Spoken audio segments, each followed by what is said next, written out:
Olá, muito boa noite para você. Sobe para 498 o número de vidas perdidas para a Covid-19 em Patos de Minas. 10 novos casos da doença foram confirmados no boletim de hoje. Com redução nas internações, 10 leitos serão desmobilizados no hospital de campanha. Motorista passa mal e carro desgovernado bate em outros 2 veículos no centro de Patos de Minas. Solenidade de colação de grau marca a despedida de reitor do centro universitário. Campanha publicitária do Unipan, divulgações ligadas ao atendimento das pessoas em situação de rua e migrantes. Como funciona a lei que proíbe os abusos na oferta de crédito?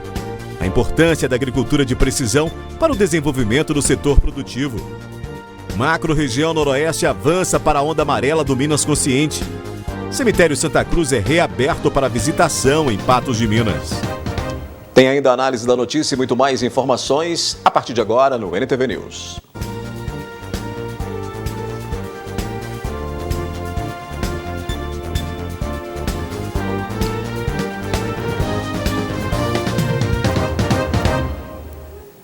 A Comissão Parlamentar de Inquérito da Câmara Municipal, que investiga denúncias de supostas irregularidades que teriam sido cometidas pela Copasa em Patos de Minas, ouviu nesta quarta-feira os depoimentos de Milton Romero da Rocha Souza, secretário de Governo em 2008, e de Marcelo Ferreira Rodrigues. O servidor disse que falta transparência por parte da estatal.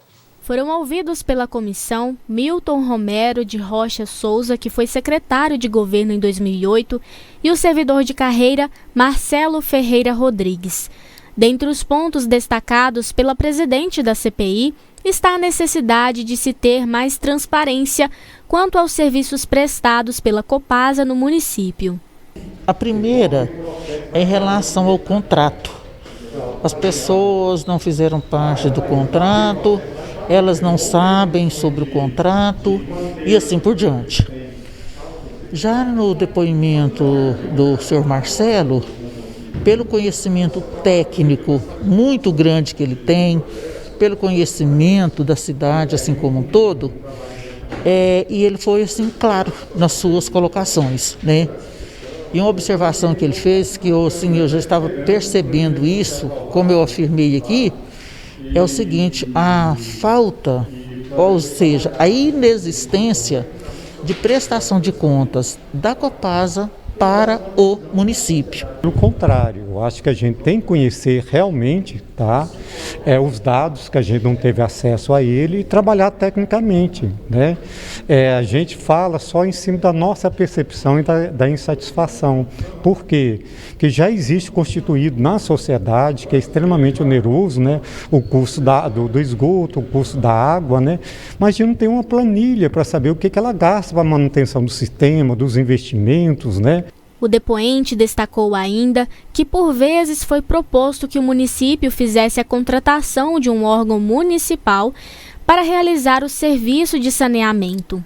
Sempre existiu, mesmo na época, quando foi feita a terceirização, houve, discussões sobre a criação de um órgão municipal, de uma autarquia que viesse a fazer, o serviço de saneamento municipal. Só porque na época isso não era viável pela falta, talvez as mesmas coisas que a gente tem hoje, a falta, o município hoje não detém, expertise, com relação a isso, não tem corpo técnico, não tem equipamento, para que se seja uma decisão do município, vir a assumir, no futuro, tanto o tratamento da água como do esgotamento sanitário, seria necessário preparar essa estrutura no município. Quase um mês de oitivas, mas o trabalho nessa primeira etapa ainda não foi finalizado. A comissão ainda tem um cronograma a ser cumprido e novos depoentes para serem convocados. Tão logo se finalize essa etapa, o trabalho de campo será realizado. Devemos esperar, aguardar, para a gente fechar esse ciclo, de depoimentos.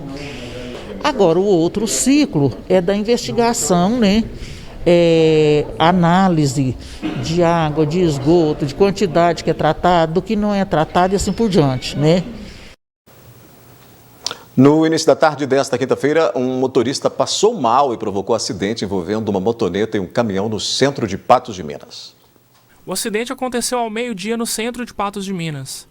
O condutor de 30 anos desse carro sofreu um mal súbito e provocou uma série de colisões. Segundo o condutor do automóvel, ele é diabético e veio a passar mal na condução do veículo, né?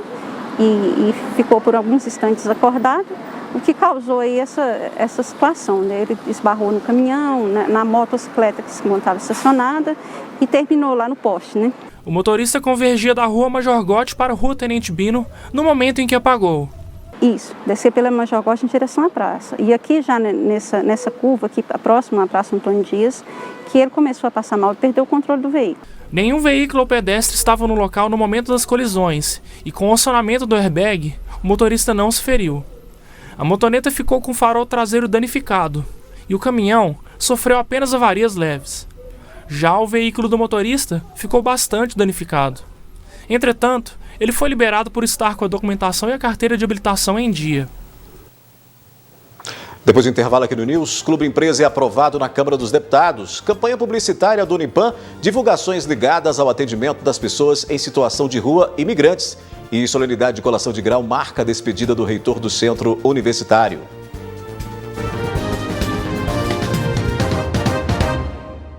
A Câmara dos Deputados aprovou o projeto de lei conhecido como Projeto de Clube Empresa. As medidas estipulam benefícios e contrapartidas para clubes que escolham adotar um modelo de gestão empresarial. Ontem, em Brasília, foi aprovado o projeto de Clube Empresa para os clubes de futebol. Pode ser aí uma redenção para os clubes, mas tem várias coisas que ainda precisam ser resolvidas. E esse projeto só vai ser aprovado com a sanção do governo federal. Vamos tentar explicar um pouquinho o que é esse projeto. O projeto Clube Empresa atua em dois campos: abertura para investimento e dívidas. Pela redação do texto, os clubes podem se transformar em empresa ou apenas tornar os departamentos de futebol em modelos empresariais e aí passarão a ter uma sociedade anônima do futebol. As dívidas continuam com os clubes, mas a empresa responsável pelo seu pagamento. Mas há um limite, 20% da receita bruta e outros 50% do lucro. Considerando que não tenha lucro essa parceria, o clube passará a limitar todos os pagamentos das dívidas em 1/5 da receita. Isso ainda, como eu disse no início, falta a sanção do governo federal, já foi aprovado na Câmara Federal e também no Senado. O presidente do Cruzeiro se manifestou através de áudio ontem, comemorando esta aprovação. O América, até o fechamento desta reportagem, ele não se manifestou a respeito, mas também é um grande entusiasta da ideia. E o Atlético também não se manifestou através da assessoria. Falando um pouco da parte de campo dos times, o América só joga na segunda-feira contra o Sport Recife, segue a preparação. O Cruzeiro e o Atlético jogam no sábado. O Cruzeiro recebe o Avaí dentro do estádio Mineirão. O técnico Moza não conta nem com o Ramon e nem com o Cáceres, mas tem trabalhando fisicamente o Matheus Barbosa e o Eduardo Brock. Já o time do Galo voltou às atividades na cidade do Galo depois da viagem de volta da Argentina para o jogo contra o Corinthians no sábado, onde o técnico Cuca pretende poupar os jogadores visando o jogo da volta contra a equipe argentina na terça-feira. A colação de grau da primeira turma de odontologia do Unipan foi em clima de celebração, mas também de despedida. A solenidade foi a última presidida por Milton Teixeira, que deixará a reitoria da instituição de ensino. Uma decisão que vinha sendo cogitada há muito tempo era a implantação do curso de odontologia no Unipan. Decisão tomada e que deu certo. Na noite desta quarta-feira foi a colação de grau dos 30 novos profissionais da odontologia, formados pelo Centro Universitário de Patos de Minas. A Unipan não mediu esforços para que todos esses alunos tivessem o que de mais primoroso a odontologia pudesse ofertar.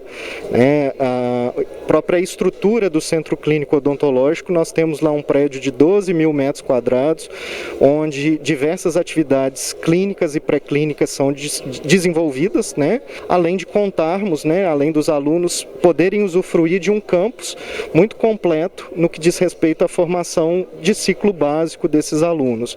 Sempre visionário, Milton não mediu esforços para que os formandos tivessem uma formação e aprendizado de qualidade.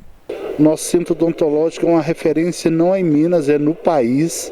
A gente está muito feliz de estar entregando a não só a comunidade de Patos, mas de toda a região. Nós temos alunos de vários lugares que fazem conosco aqui o curso de odontologia. Franciele e Júnior são 2 agora dentistas, que saíram da colação com muitos motivos para comemorar. A gente está assim, muito ansioso, tanto por ser a primeira faculdade, né, o primeiro momento que a gente vive isso, também por ser a primeira turma. A gente está assim, com muita expectativa em cima da gente, e a gente também está muito animado. Agora, depois de muita luta, muita dedicação, muita garra, começar os atendimentos, servindo sempre o bem ao próximo e conquistando cada dia mais conhecimento. Mas as celebrações dessa noite foram também diferentes. Uma celebração pela conquista dos alunos e outra pelo dever cumprido ao longo dos últimos 30 anos no Unipam. Na solenidade, Milton se despediu do cargo de reitor, que ocupou por 8 anos. Feliz porque a comunidade acreditou muito em mim, não só a comunidade acadêmica, professores, alunos, funcionários, os conselhos de curadores, nosso conselho universitário, mas também a vocês da imprensa, a comunidade em geral, que sempre acreditou nos projetos, sempre que eu batia na porta, estava com a gente para participar de qualquer que seja o evento, de nos acolher, né, nos momentos mais difíceis, nos momentos mais felizes também. Então, eu estou saindo com a alma leve, com a sensação de dever cumprido. Um trabalho que cativou ao longo dos anos a admiração de alunos, colegas e profissionais. A gente só tem a agradecer tanto o nosso curso quanto todos os outros que tiveram o prazer de ter você como reitor. Você com certeza levou o Unipam muito longe. Nós temos muito a agradecê-lo, né, pela parceria, pela gestão, pelo companheiro que sempre foi de docentes e dos discentes também. Falar do professor Milton é falar de empreendimento, é falar de pessoa de garra, de pessoa que acredita na força do trabalho, na sensibilidade humana e, sobretudo, de amor à educação. O Milton acreditou que o Unipam representa hoje uma referência de Patos de Minas para o mundo. Portanto, o professor Milton merece todos os nossos elogios e, principalmente, o nosso agradecimento por tudo que ele representou. E nesta quinta-feira foi lançada no Centro Universitário de Patos de Minas a campanha publicitária dos cursos de Publicidade, Propaganda e Jornalismo do Unipam, que tem o objetivo de esclarecer à população como é o trabalho desenvolvido pelo Centro de Referência Especializado em Assistência Social. O projeto, que atenderá à situação de pessoas em situação de rua e imigrantes, foi desenvolvido por alunos dos cursos de Comunicação Social do Centro Universitário de Patos de Minas. Somos convidados, pela Secretaria de Desenvolvimento Social para participar desse projeto junto com a Prefeitura e com a Polícia Militar. E o nosso objetivo é desenvolver uma campanha. E essa campanha publicitária, ela vai incentivar as pessoas a conhecerem o trabalho do CREAS, o que o CREAS faz hoje. E dentro desse trabalho do CREAS, nós vamos trabalhar com aquelas pessoas que vivem em condições de rua, são moradores de rua. Então nós queremos conscientizar a população que esse não é um problema só da Prefeitura, não é um problema só da Polícia Militar. Esse é um problema social, que todos nós temos que enxergar. Sabendo que no município há aproximadamente 40 pessoas em situação de rua, a campanha tem o objetivo de chegar principalmente a essas pessoas vulneráveis. A campanha publicitária, ela vem para poder conscientizar a população, a nos ajudar mesmo a trabalhar esse morador de rua, mostrar que essas pessoas estão na rua por um direito próprio, que elas têm uma questão mesmo de dignidade, de questão específica de aceitação, e que a gente não deve trabalhar a questão da esmola, mas sim a questão mesmo do trabalho, da conscientização, de levar essa pessoa direcionada ao CREAS, para a gente poder trabalhar esse restabelecimento de vínculos. Então, a Unipam nós temos muito a agradecer ao Unipam em relação a essa parceria, para desenvolver essa campanha de conscientização e esse trabalho constante. Quanto às ações da nossa secretaria, nós estamos trabalhando constantemente em ações para melhorias nesse processo. Então agora esse próximo passo é o nosso abrigo e o CREAS não vai parar de fazer trabalhos direcionados ao morador de rua, que é um dos nossos públicos prioritários na política de assistência social. Esta é uma das missões cumpridas pelo Unipam. satisfeito de estar lançando essa campanha aqui, porque a gente está somando forças, Polícia Militar, a Prefeitura Municipal, o Unipan, o envolvimento de alunos para essa campanha, que a gente está aí com pessoas da área de vulnerabilidade para que a gente possa, na verdade, atingir a essas pessoas, que a gente possa, na verdade, somar para fazer mais e melhor. Então, essa é a missão do Unipan também, né? Transformar pessoas e sociedade. Então, é por aí que é essa caminhada que nós vamos fazer a partir de agora. Ações que precisam ser divulgadas, né, cada vez mais, para que chegue a mais pessoas, aqui, para que isso possa ser difundido e explicado, que é a proposta aí dessa campanha, explicar de que maneira isso ocorre, de que maneira esse serviço é ofertado e é executado também no município para esses grupos aí, né? Daqui a pouco aqui no News a gente fala de saúde, mas também você vai ver como funciona a lei que proíbe abusos na oferta de crédito e a importância da agricultura de precisão para o desenvolvimento do setor produtivo.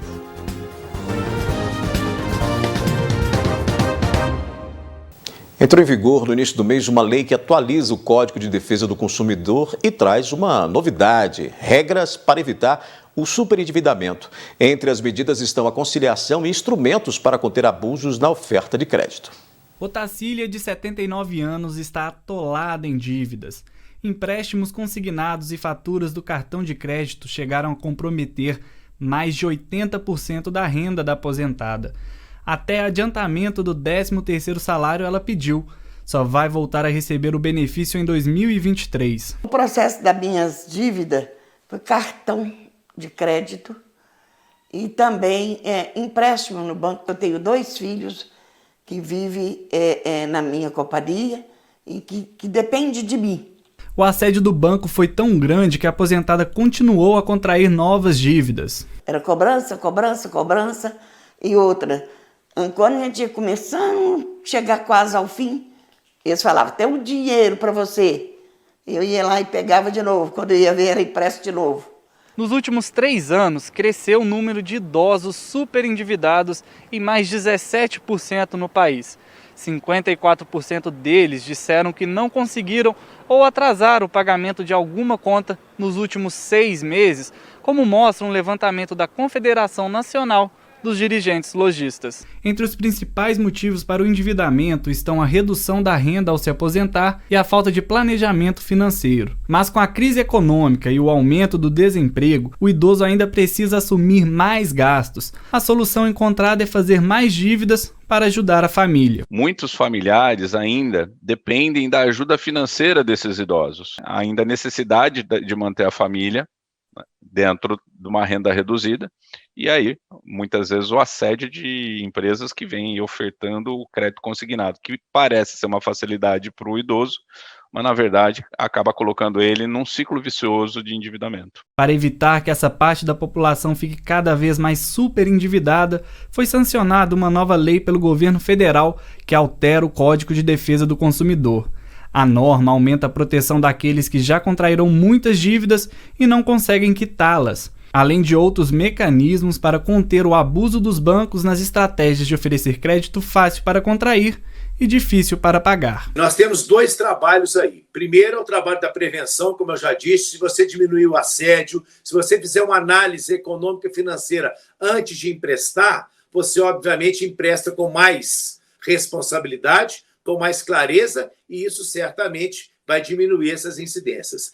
O outro lado, que é o lado do tratamento, é isso que é muito importante, que é outra coisa que a lei trouxe, o tratamento ao superendividado, ele vai poder repactuar a sua dívida.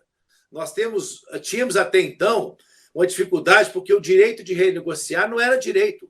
Se o banco quisesse falar, eu não renegocio, o banco estava no seu direito. Eu não parcelo, o banco estava no seu direito. Agora não. O consumidor mostrando que ele está numa situação de sobreendividamento, que o que ele ganha pagando as dívidas compromete o seu chamado mínimo existencial, que é aquilo garantido para a sobrevivência, ele passa a ter um direito de renegociar a dívida. Mas 2 artigos da nova lei que foram vetados preocupam os órgãos de defesa do consumidor, o que prevê a desistência do empréstimo, mesmo em caso de contratos assinados presencialmente nos bancos, e o que limita a capacidade de empréstimos a 30% da renda do consumidor. Especialistas estão tentando reverter esses vetos da Presidência da República. Não adianta o banco fazer a parte dele, A lei está aí se o idoso não tiver educação financeira. Esse é um outro direito básico dele, educação financeira. Então, uma das coisas da educação financeira é o que nós já falamos antes. Não gastar mais do que 30% que ele recebe com dívidas. O prazo para declarar o vazio sanitário da soja foi prorrogado em Minas Gerais para 31 de julho. Essa é a data final para o produtor comunicar ao Instituto Mineiro de Agropecuária a declaração de conformidade do vazio sanitário do grão. O questionário sobre a situação fitossanitária de propriedade rural pode ser acessado no site do IMA. A prorrogação do prazo atende o pedido do setor produtivo diante do enfrentamento à pandemia da Covid-19. Com o documento, o IMA acessa dados principalmente das regiões do Triângulo, Alto Paranaíba e Noroeste, responsáveis por 70% de toda a produção de soja no estado. A medida é obrigatória e o não cumprimento é passível de penalidades. O período do vazio sanitário da soja seguirá até 15 de setembro e permite que o produtor se prepare para a próxima safra, viabilizando maior produtividade e renda ao negócio. Durante os 77 dias de manejo de 2021, que teve início em 1º de julho, o produtor de soja que constatar a presença da planta voluntária de soja na propriedade deve providenciar imediatamente a sua erradicação. Também não é permitido semear ou manter plantas vivas da cultura nas lavouras mineiras. O objetivo é evitar a ocorrência do fungo causador da ferrugem asiática, principal praga que acomete a cultura. Embora tenha chegado no Brasil no início dos anos 90, atualmente tem sido cada vez mais frequente a utilização das ferramentas advindas da agricultura de precisão. A agricultura de precisão é a forma mais precisa de monitorar as atividades agrícolas através da utilização de tecnologias avançadas. A partir de dados coletados das áreas geograficamente referenciadas, se torna possível a implementação da automação agrícola. Foi necessário tornar a agricultura de um ponto de vista mais tecnológico e trazendo mais rentabilidade, aproveitando melhor o espaço e tudo mais isso. Buscando trazer uma agricultura com maior rentabilidade, tornando todos os processos mais precisos. Pode ser considerada agricultura de precisão toda a prática e tecnologia que tenha como objetivo assegurar condições ideais à lavoura, seja por meio de aplicação de defensivos, monitoramento de pragas e doenças, irrigação e entre outros. Todos os sensores, todos os aparelhos que são utilizados nesse meio da agricultura de precisão, eles acabam sendo aparelhos que já existem em outras áreas, mas que foram adaptados e que com o passar do tempo foi sendo desenvolvida cada vez mais tecnologia com este propósito da agricultura. Um mercado que tem crescido durante os últimos anos e demandado profissionais que atuem especificamente nessa área. Foi pensando nesse mercado que o Centro Universitário de Patos de Minas criou o curso superior de Agricultura de Precisão. O curso ele é tecnólogo superior. Então, o aluno que formar, ele vai sair com um diploma de tecnólogo superior. Isso quer dizer que é como se fosse um bacharelado, ou seja, ele está pronto depois para poder cursar uma pós-graduação, seja especialização ou seja mestrado. O curso ele tem duração de 3 anos e 40% do curso ele vai ser ofertado via EAD.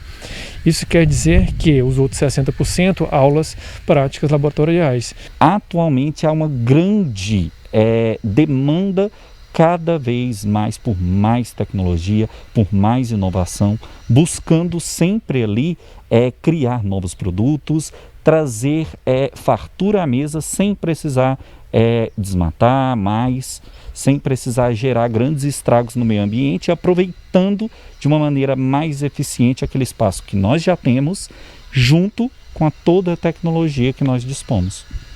Oportunidade também para quem deseja ingressar no mercado de trabalho. Esse curso está abrindo justamente por causa da demanda empresarial, Então os empresários da região vieram até nós, Unipam, e nós identificamos e por este motivo é que o curso está sendo aberto. Então o profissional está sendo requisitado no momento. A gente muda de assunto e fala de cuidados, né? Fala de saúde e de cuidados que a gente tem que ter no dia a dia com a gente mesmo, né? Estou recebendo aqui a doutora Luana Rosa e a Kessia Maísa, né? Que é gestora da clínica, que veio para a gente falar sobre o Botox Day, né? Que vai acontecer amanhã, sexta-feira e também no sábado na Medic Mais. Olá, boa noite para vocês duas, tudo bem? Boa noite, tudo bem? Estão ensaiadinhas no boa noite, eu achei bem bacana. Gente, Kessia, a gente tem aí então 2 dias de movimentação sobre isso. Conta pra gente um pouco, como é que a clínica está desenvolvendo esse evento aí? Isso. Nós fizemos o primeiro evento mês passado, que foi um sucesso, até mais do que o nosso esperado. Então tivemos uma procura para a gente retornar com a campanha. Será na sexta-feira, agora, dia 16, e no sábado, dia 17, onde a doutora Luana vai estar avaliando os pacientes e passará qual será o tratamento mais indicado. Então, a clínica Medic Mais fica localizada no centro da cidade, próximo ao mercado, a rodoviária velha, e nós vamos estar contando com a presença da doutora lá nesse dia. Ô, doutora, como é que... Eu sei que tem a procura hoje em dia por esses procedimentos, é assim, uma demanda imensa, né? Como é que eu, se quero lá fazer uma avaliação, faço? Chego lá com você, converso, esse agendamento é fácil, isso você percebe só de me olhar ou tem todo um exame a ser feito? Então, a gente vai estar amanhã e sábado, né, avaliando os pacientes. É muito importante, né, a consulta presencial, onde a gente faz a análise facial, identifica os pontos que a gente pode melhorar e a gente conversa, vê a queixa do paciente e tenta resolvê-la da melhor maneira possível. E quais são as maiores buscas nesses eventos assim, como esse, que tem uma grande demanda de pessoas? O que as pessoas mais querem ali verificar, modificar, hein, doutora? Hoje em dia o mais popular, sem sombra de dúvidas, né, é o Botox, que está muito popular, mas tem outros procedimentos também, preenchimento labial, que as mulheres gostam bastante, bigode chinês. Às vezes as mulheres que estão já de meia idade procuram muito, porque querendo ou não é um dos primeiros sinais que aparece com o passar dos anos, né? Então, assim, é um dos procedimentos mais procurados, mas a gente faz todos os tipos de procedimentos na área da harmonização. Botox, preenchimento, bioestimulador. Ou seja, hoje envelhecer bem é possível, né? Com uma boa estampa. Exatamente. Eu falo que essa geração de agora não vai conseguir envelhecer da maneira que a geração passada, né? Que a gente está envelhecendo com mais qualidade, né? E cada dia a tendência é melhorar mais ainda, né? Muito bem. Kessia, portanto, sexta e sábado o agendamento é facilitado, como é que funciona? Sim, nós estamos agendando pelo telefone, pode ligar lá na clínica, nós temos uma equipe preparada para atender e agendar você. Temos o nosso Instagram e WhatsApp à disposição dos pacientes. Podem estar tirando algumas dúvidas também por telefone, mas o mais indicado seria a avaliação com a doutora, para ela estar tirando totais dúvidas que tiver. Exatamente, né? Muito bem. Doutora a Kessia e doutora Luana, muito obrigado pela presença aqui. Nós que agradecemos. Irei lá, viu? Vou ficar aguardando, hein? Estamos te aguardando. Até. A gente continua com o NTV News. Na sequência, depois do intervalo, sobe para 498 o número de vidas perdidas para a Covid-19 em Patos de Minas. Com redução nas internações, 10 leitos serão desmobilizados no hospital de campanha. E macro-região noroeste avança para a onda amarela do Minas Consciente. É hora da análise da notícia, a gente repercute aqui no NTV News os principais assuntos, os principais fatos, né, que ocorreram em Patos de Minas, na região e também em toda Minas Gerais e no Brasil, né? Começando falando aí de classificação e reclassificação, né? A macro-região noroeste, na qual está Patos de Minas, avançou para a onda amarela do Plano Minas Consciente. A decisão foi tomada nesta quinta-feira durante o encontro virtual do Comitê Extraordinário Covid-19, que se reúne semanalmente para discutir a situação da doença.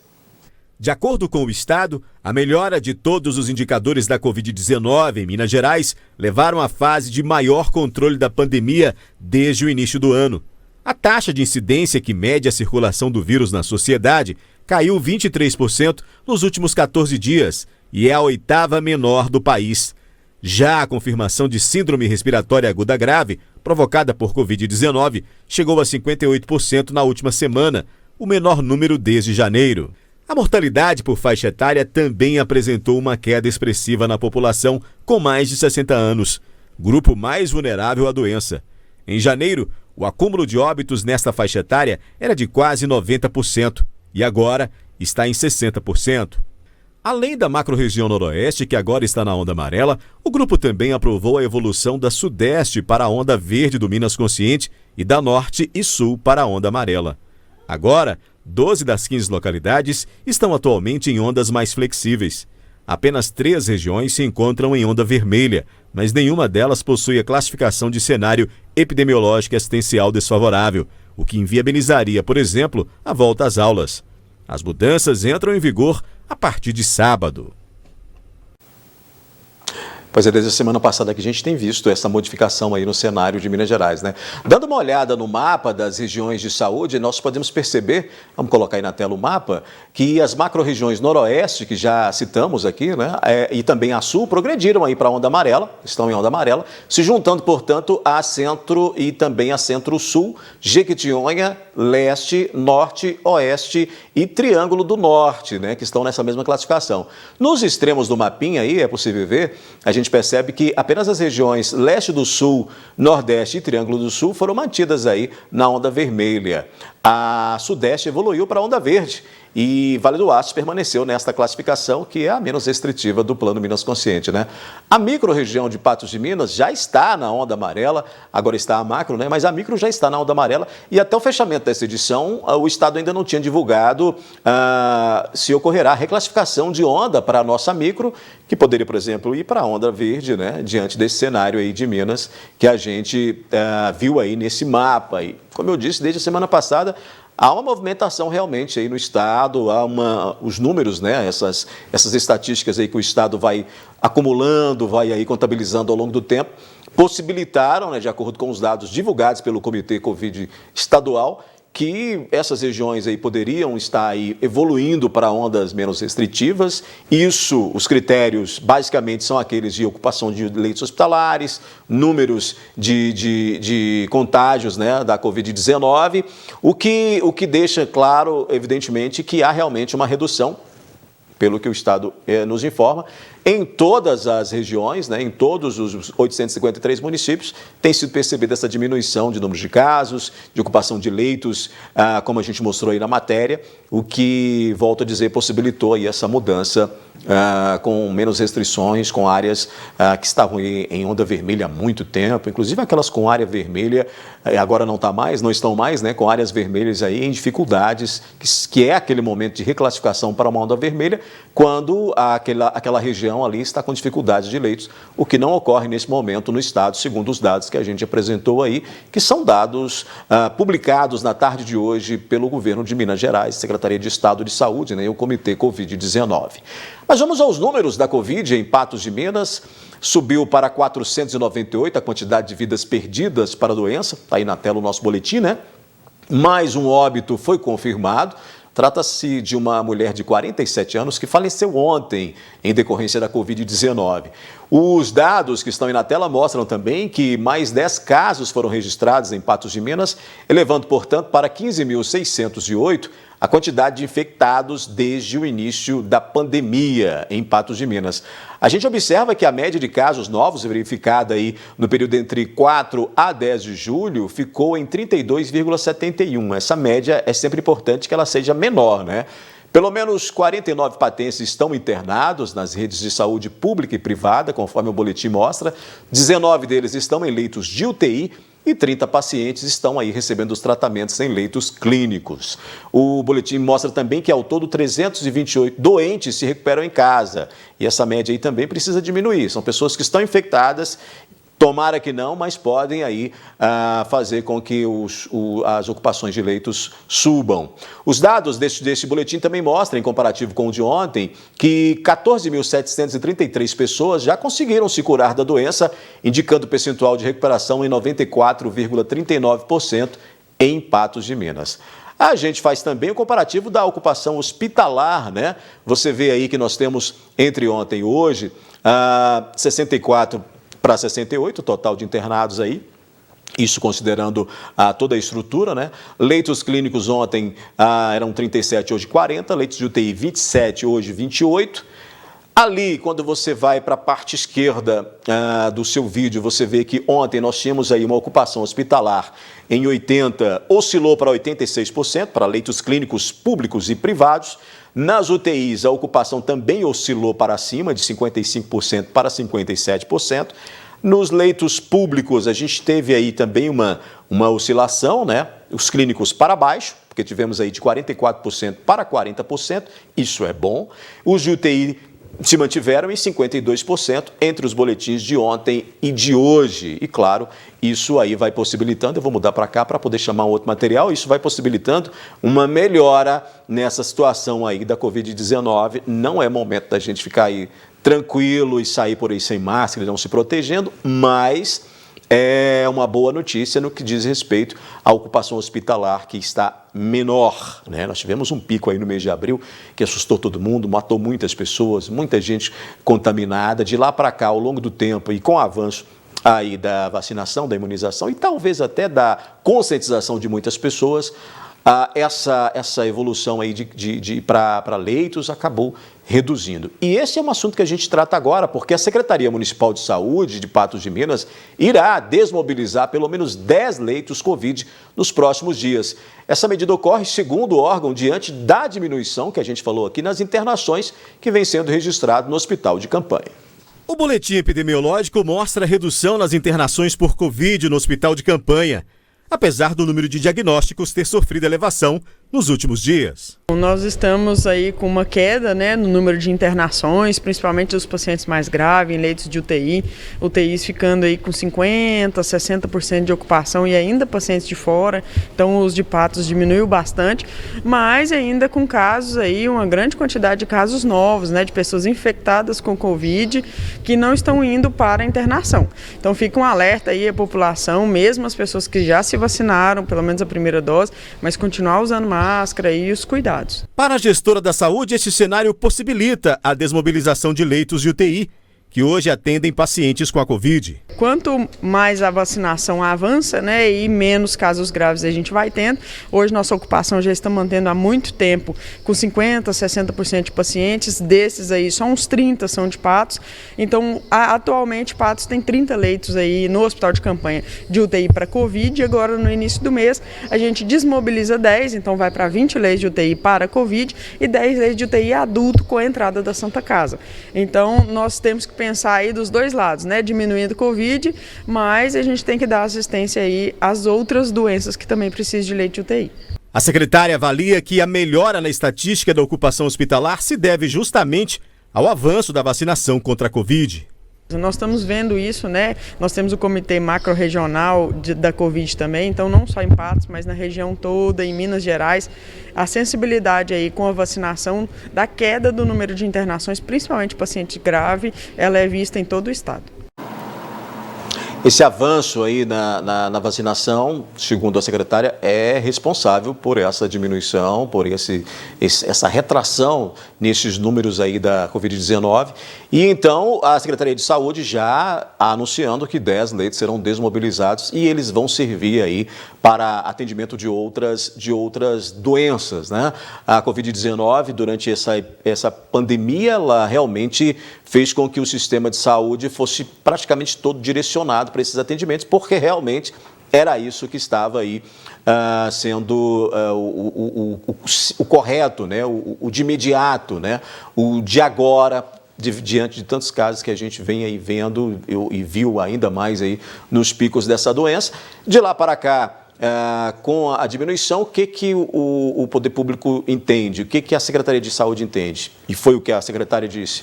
Vamos desmobilizar 10 leitos que vão aí ser utilizados pela Santa Casa de Misericórdia, que vai funcionar justamente onde hoje é o hospital de campanha, né, ali no centro clínico, foi aí disponibilizado pelo Unipan. A Santa Casa de Misericórdia, portanto, recebe esses 10 leitos de UTI, que antes ou até então estão sendo utilizados para os atendimentos Covid, e passarão então a atender outras doenças, outras situações de emergência, de dificuldades que precisem aí ir para a UTI e não somente para o atendimento da Covid-19. São 30, né? 10 serão desmobilizados, 20 ainda ficam à disposição daqueles pacientes que precisarem ir para a UTI com a Covid-19. O que a gente espera, evidentemente, é que ninguém precise ir para a UTI, que ninguém aí evolua para um caso mais grave e necessite dessa internação hospitalar. Olha, por falar em vacinação e imunização, tem um comunicado da Prefeitura que foi publicado hoje à tarde, a Prefeitura publicando que a vacinação para por enquanto, né? O comunicado diz que todas as vacinas da gripe, e aí a gente não está falando mais de Covid, né? Estamos falando da gripe, todas as vacinas da gripe disponíveis em Patos de Minas já foram aplicadas à população. Há previsão de nova remessa para a próxima semana e, caso de fato ocorra né, essa chegada de vacina, as unidades serão reabastecidas. Esse comunicado é da Secretaria Municipal de Saúde com relação à gripe, porque a partir do momento que muita gente se vacinou contra a Covid-19, tem aquele espaçamento aí de 15 dias, o pessoal começou a procurar mais pela vacina da gripe. E aí acabou esgotando esses lotes aí da vacina contra a gripe, que teve uma procura reduzidíssima, né, no início da campanha contra a gripe, muito em conta, né, muito se levando em conta, e isso informações inclusive das próprias autoridades em saúde, daquelas pessoas, aqueles grupos que estavam aguardando pela vacinação contra a Covid-19, porque quando você toma a vacina contra a gripe, você tem que ficar pelo menos 15 dias esperando de prazo, né, para aí poder se imunizar contra a Covid-19. Isso possivelmente, para muitos grupos, fez com que a procura pela vacinação durante a campanha contra a gripe este ano tivesse uma procura baixíssima, com nenhum dos grupos, até o final do mês passado, tendo atingido ali a meta, início desse mês também, né, atingido ali a meta de vacinação preconizada pelo Ministério da Saúde, que é de 95%. Agora, essa procura subiu, também com o andamento da outra imunização, que é a imunização contra a Covid-19, e aí esses lotes esgotaram e a Secretaria está informando que assim que chegarem serão reabertos aí a vacinação contra a gripe, que é outra imunização importante em meio a um período como esse, seco, muito frio, e as pessoas precisam realmente se cuidar, né, com a imunização contra a gripe, para também não depender do nosso sistema de saúde, que já está aí tão, né, desgastado e com falta de leitos, de atendimentos, uma demanda tão longa. Então, se você puder, evidentemente, se cuidar e se vacinar contra a gripe para não ter que depender do sistema público de saúde, melhor para você, melhor para o sistema e melhor para as outras pessoas com outras doenças que dependem dessa estrutura hospitalar. A gente faz um intervalo rápido aqui no News. Em instantes, Cemitério Santa Cruz é reaberto para visitação em Patos de Minas.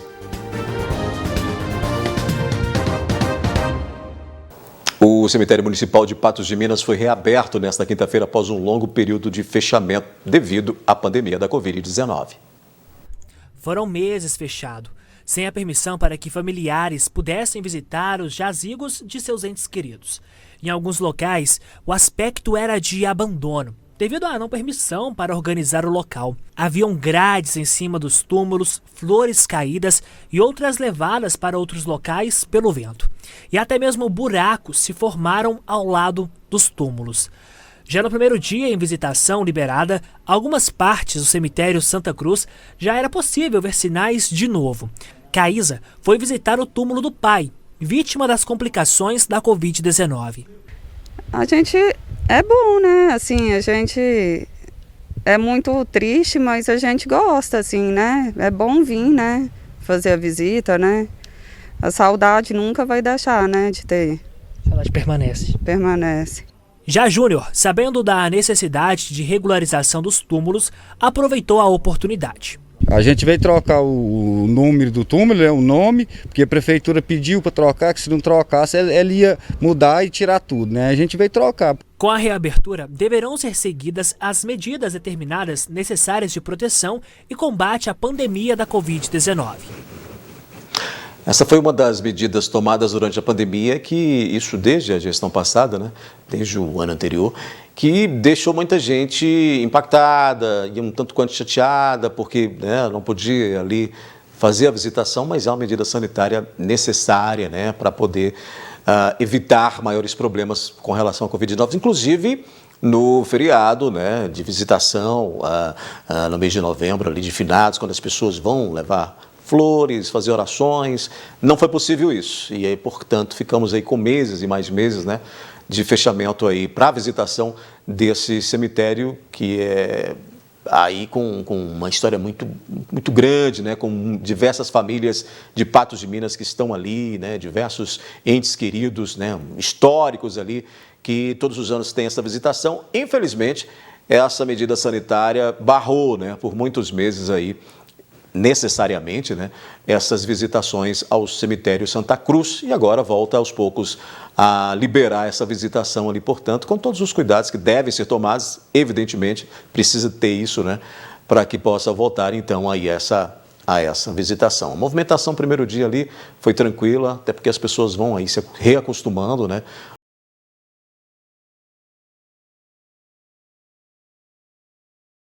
A medida sanitária era uma medida necessária naquele momento, que agora acabou sendo suspensa aí pelo município, e o cemitério Santa Cruz volta a receber então visitações. Vamos mudar de assunto, porque 2 irmãs gêmeas foram separadas em Contagem no ano de 1975 e agora, por meio da internet, Ana Maria, que mora em Luz, está pedindo ajuda para tentar encontrar a irmã. Ana Maria de Oliveira foi separada da irmã gêmea logo após o nascimento. A mãe delas, Anelita Poncidônio Ribeiro, tinha 23 anos e adoeceu durante a gestação, decidindo doá-las. As meninas nasceram no dia 22 de junho de 1975 e no dia 10 de julho, Anelita faleceu. Com o consentimento da avó, as duas foram doadas para famílias diferentes. Ana Maria cresceu sem jamais conhecer a irmã e, recentemente, por intermédio da filha Wani Mara, decidiram tentar encontrá-la. Resolvi postar nas redes sociais, pois a internet é um grande meio de comunicação, onde as informações chegam em todo canto do mundo. 46 anos depois, Ana Maria se casou e é mãe de 3 filhas. Com a busca pela irmã desconhecida, Wani e Ana Maria se depararam com histórias similares de todas as partes do país. Entretanto, mesmo com a repercussão obtida com a imprensa, ainda não obtiveram sucesso na procura.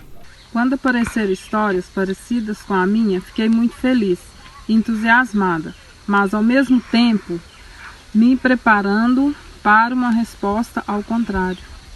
A família de Ana Maria reside no município de Luz, situado a quase 200 quilômetros de Contagem, região metropolitana de Belo Horizonte, local em que ela nasceu. Em busca de expandir a busca, a reportagem da NTV foi procurada por Wani para tentar identificar e encontrar a irmã da mãe. Estamos com muita esperança de encontrar a gêmea, agora que temos uma ajuda de emissora de grande audiência. A expectativa é de a gêmea estar nos assistindo, familiares que tenham adotado ou vizinhos da época que possa saber de alguma coisa estar nos ajudando. Desde que começaram a procurar, a família de Ana Maria conseguiu entrar em contato com 2 possíveis irmãs. Apesar da semelhança da história, uma delas havia nascido anos depois de Ana Maria e a outra também foi descartada após perceberem que algumas informações não batiam. Para quem cresceu buscando similaridades em meninas da mesma idade buscando pela irmã, Ana Maria está mais otimista do que sempre esteve e mantém a esperança de que irá encontrá-la. Sempre tive vontade de encontrar minha irmã, nunca me esqueci, mas pensava que não seria possível, pois não tinha recurso na época. Hoje, graças a Deus e à internet, apareceram muitas pessoas para colaborar com a busca. A gente torce, né, para que a Ana Maria consiga reencontrar a irmã depois de tantos anos. E é uma busca muito complicada, muito difícil, mas a gente fica na torcida para que elas possam se reencontrarem, né? Outras notícias você acessa o portal patujá.com.br. O NTV News volta amanhã às 19 horas. Boa noite para você, obrigado pela companhia e até lá.